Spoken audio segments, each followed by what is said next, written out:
क्या बोला जाता है सर? विल्सन डिजीज बोला जाता है। क्या बोला जाता है? Wilson disease. अब आपके मन में सवाल आ रहा होगा, अगर ऐसा कॉपर एक्यूमुलेट हो रहा है तो मेनली आपको कई तरीके के प्रॉब्लम होने लगेंगे, सिरोसिस, जॉन्डिस होने लगेगा, लिवर फेल होने लगेगा, आपके जो है मिर्गी आने लगेगी, है ना? आपको जो न्यूरोलॉजिकल डिसऑर्डर होने लगेगा। तो बोलोगे सर इतना सा ठीक था कि अंग्रेज नाम काहे आ गया? ये सोचने वाली बात है ना। भाई कॉपर जमा हुआ, हमारा ऑर्गन खराब हो रहा है, ये विल्सन बाबू काहे आ गए? इसको विल्सन डिजीज क्यों बोल दिया भाई? क्यों बोलना जरूरी था विल्सन डिजीज?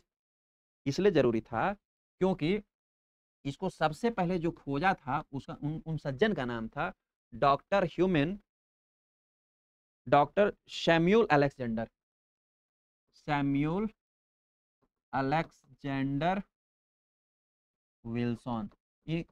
ये जो थे एक न्यूरोलॉजिस्ट थे। क्या थे सर? न्यूरोलॉजिस्ट थे।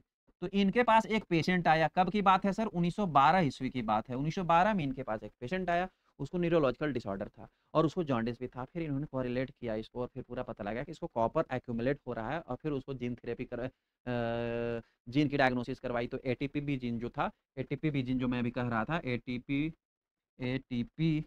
बी जीन जो था उसमें डिफिशियंसी थी इसकी, जिसके कारण सेरुलोप्लाज्म बन नहीं रहा था। तो इसीलिए इस डिजीज का नाम पड़ गया, क्योंकि सबसे पहले विल्सन बाबू ही इसको खोजे थे, इसीलिए इसको नाम पड़ गया विल्सन डिजीज।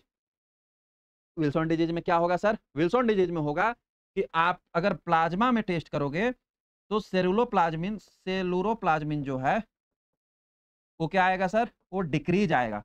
और कॉपर जो आएगा सर, जब यूरिन में आप कॉपर टेस्ट करोगे, यूरिन में जब आप कॉपर टेस्ट करोगे सर, कॉपर टेस्ट करोगे तो यूरिन में कॉपर का एक्सक्रीशन जो है 24 आवर यूरिन में बहुत ह्यूज अमाउंट में आएगा, क्योंकि सब एक्यूमुलेट हो रहा है तो यूरिन के थ्रू निकल भी रहा है। इसी प्रकार से विल्सन डिजीज को डायग्नोस करोगे आप। तो बस यही पूछ दिया था आपको क्वेश्चन में।